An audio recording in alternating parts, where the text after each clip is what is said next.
up, no I don't take shit. I got no love for the fakeness. If you wanna play tough and wanna hate this, I'll always show up. I don't ever slow up, no I don't take shit. I got no love for the fakeness. If you wanna play tough and wanna hate this, I'll always show up and make a statement. I don't ever slow up, no I don't take shit. I got no love for the fakeness. If you wanna play tough and wanna hate this, I'll always show up and make a statement. Everything I do so instinctive and so passionate. Every word I move so descriptive like an adjective. I got a vendetta against people who patent. నమస్కారం, ఎలా ఉన్నారు? So ముందుగా ఈ వీడియోలో ఒకటి చిన్న disclaimer. ఈ video ఎవరిని ఉద్దేశించి చేయడం కానీ ఎవరిని క్రిటిసైజ్ చేయాలని కానీ కాదు, just information purpose only. I hope you will like it. So ఈరోజు మన టాపిక్ వచ్చేసి what is a fame actually. ఈ ముందు వీడియోస్లో మీరు చూసినట్టు ఫ్యాన్స్ ఇలా ఒక వ్యక్తి పాడేదానికి చూడడం కోసం, ఒక వ్యక్తిని చూసే దానికోసం ఇలా ల్యాక్స్లో థౌజండ్స్లో వస్తున్నారు. వై?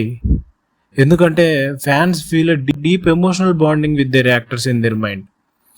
ఎలా అంటే లైక్ ఈవెన్ దో అది వన్ సైడ్ లవ్ అయినా లైక్ ఫ్యాన్స్ ఎలా ఫీల్ అవుతారంటే లైక్ వాళ్ళని తమ రోల్ మోడల్స్ లాగా, వాళ్ళు తమకి ఇన్స్పిరేషన్స్ లాగా, వాళ్ళు మనకి సమ్ టైమ్స్ ఇన్ కేసెస్లో వర్చువల్ ఫ్రెండ్స్ లాగా కూడా వాళ్ళు ఫీల్ అవుతుంటారు. ఈ క్వాలిటీసే ఒక ఫ్యాన్స్ని తమ హీరోస్ని డైరెక్ట్గా కలవాలని డిజైన్ పెంచుతుంటాయి. అసలు ఎగ్జాక్ట్గా మన మైండ్లో ఏం జరుగుతుంది, దేనివల్ల ఇలా మనం ఆలోచించగలుగుతున్నాం, అసలు మన మైండ్లో జరిగే రియాక్షన్స్ ఏంటి? సో ఇలాంటి ఇన్ఫర్మేటివ్ వీడియోస్ కోసం మీరు జస్ట్ ఒక 1 లైక్ చేయండి చాలు. ఇలాంటి మోర్ ఇంట్రెస్టింగ్ వీడియోస్ మీ ముందు తీసుకొస్తాను. So let's get in to our video. So ముందుగా మనం డోపమైన్ అండ్ ఎగ్జైట్మెంట్ ఎఫెక్ట్ గురించి మాట్లాడుకుందాం.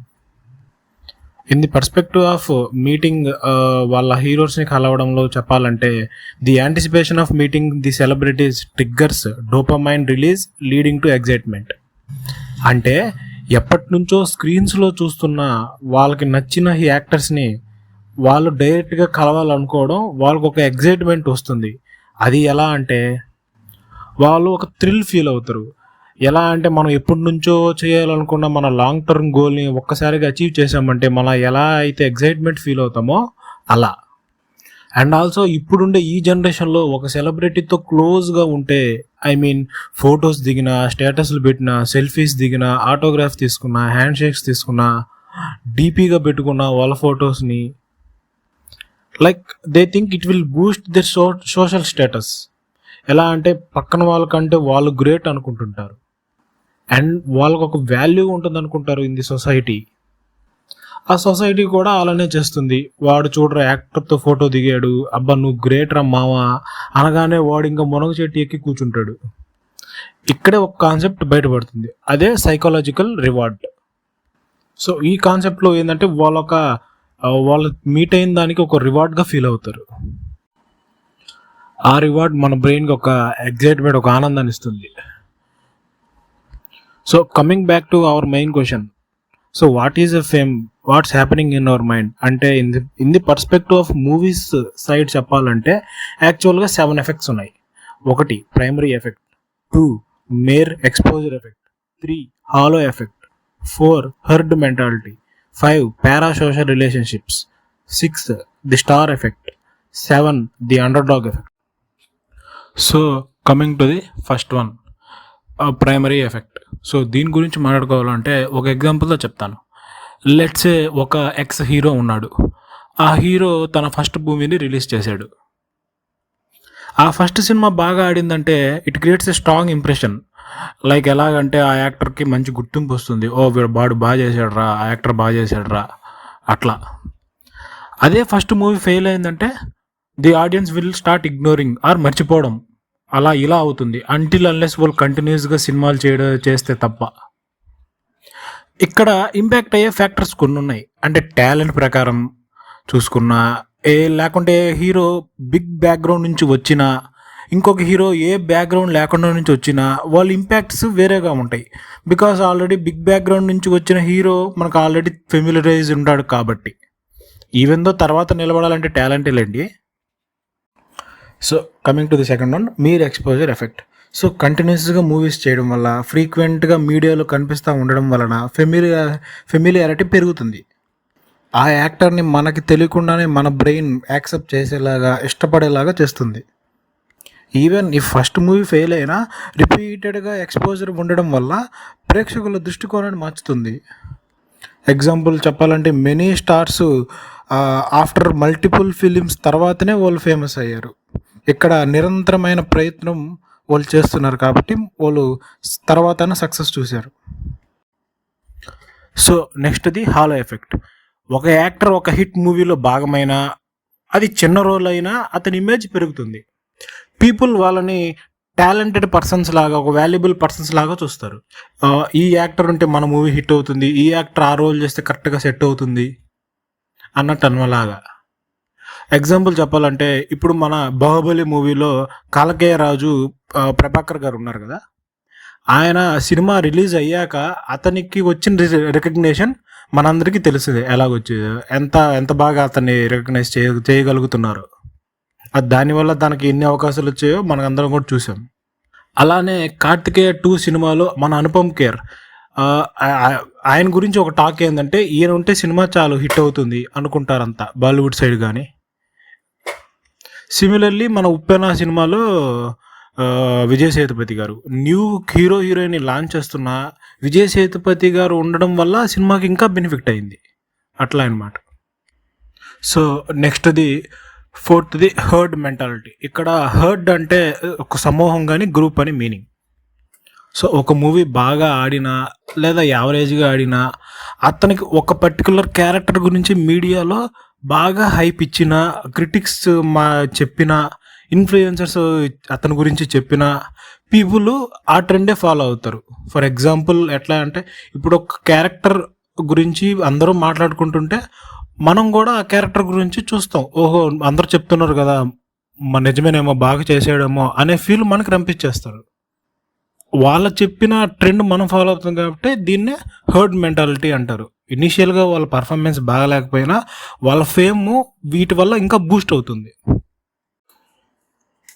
సో ఫిఫ్త్ది పారాసోషల్ రిలేషన్షిప్స్. ఇప్పుడు ఒక యాక్టర్ మల్టిపుల్ మూవీస్లో కానీ ఇంటర్వ్యూస్లో కానీ కనిపిస్తూ ఉంటే ఆడియన్స్కి జనరల్గా కనెక్ట్ అవుతాడు. అదే ఇంటర్వ్యూసెస్లో వాళ్ళ స్ట్రగుల్ గురించి చెప్పడం కానీ, వాళ్ళ ఇష్టాలు చెప్పడం కానీ, వాళ్ళకి ఇష్టమైన ప్లేసెస్ చెప్పడం కానీ, ఇష్టమైన ఫుడ్ చెప్పడం కానీ, ఇలా వాళ్ళ పర్సనల్ లైఫ్స్ గురించి తెలుసుకోవడం వల్ల వాళ్ళు జస్ట్ మనకి ఒక యాక్ట్రెస్గా కాదు, ఇంకొక 1 స్టెప్ ఎక్కి జస్ట్ ఒక ఎమోషనల్ బాండ్ లాగా మనకి ఇంకా రిలేట్ అవుతుంటారు. సో ఇప్పుడు ఎగ్జాంపుల్ మనకి చాలా ఇష్టమైన యాక్టర్ ఒక అతను నాకు చేపల పులుసు ఇష్టం అన్నాడంటే మనం కూడా దాన్ని ఇష్టపడతాం. ఆల్రెడీ ఇష్టం ఉంటే ఇంకా థిక్గా మనకి అతనికి రిలేషన్ బాండ్ చేసుకుంటాం. సో నెక్స్ట్ వచ్చేసి the star effect. So limited appearances can create mystery while over exposure can lead to boredom. అంటే మరీ ఓవర్గా మనకి ఎక్కడ చూసినా అతనే కనిపిస్తున్నా అంటే it will lead to definitely some boredom. So అందుకని యాక్టర్స్ కొంతమంది ఏం చేస్తారంటే బ్యాలెన్సింగ్గా అపియర్ అవుతారు. మరీ అంత కనిపించరు, మరీ ఎక్కువ కనిపించకుండా ఉండరు. సో బ్యాలెన్స్గా వాళ్ళు మెయింటైన్ చేస్తారు. ఫర్ ఎగ్జాంపుల్ లెట్సే మన తెలుగు హీరో మహేష్ బాబు గారు ఉన్నారు. ఈయన ఇప్పుడు రాజమౌళితో సినిమా చేస్తున్నాడు. డెఫినెట్గా ఒక 2-3 ఇయర్స్ కనిపించరు. సో తన ఛామ్ లూజ్ అవ్వకూడదని తను ఏం చేశారంటే పేటిఎం పేమెంట్ బాక్సెస్లో తన వాయిస్ ఇచ్చి ఎక్కడికి వెళ్ళినా తన వాయిస్ వినిపించాలి, తనని రిమైండ్ చేసేలాగా ఆలోచించారు వాళ్ళ టీం. అండ్ ఆల్సో సిమిలర్ది ముఫాసాకి డబ్బింగ్ చెప్పడం కూడా ఇలానే అనమాట. ఇలా తక్కువ కనిపించడం వల్ల మనలో క్యూరియాసిటీ పెంచుతారు. దీన్నే స్టార్ ఎఫెక్ట్ అంటారు. నెక్స్ట్ లాస్ట్ది the underdog effect.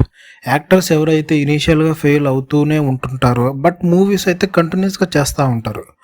ఆడియన్సెస్కి comeback stories అంటే చాలా ఇష్టం, యూనో.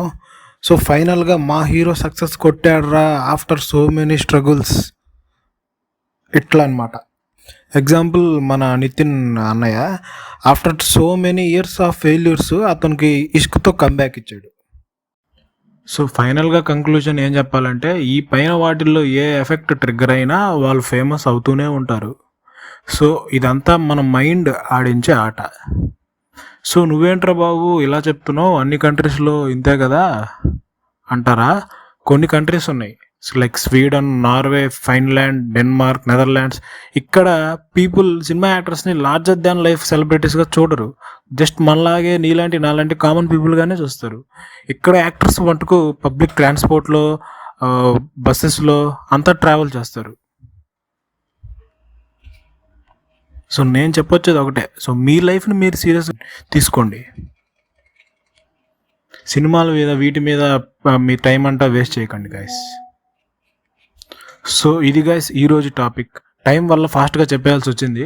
సో పైన ఏదైనా ఎఫెక్ట్ మీకు నచ్చి ఇంకొంచెం డీటెయిల్ ఎక్స్ప్లెనేషన్ కావాలి అనుకున్నారంటే కింద కమెంట్ సెక్షన్లో కమెంట్ చేయండి.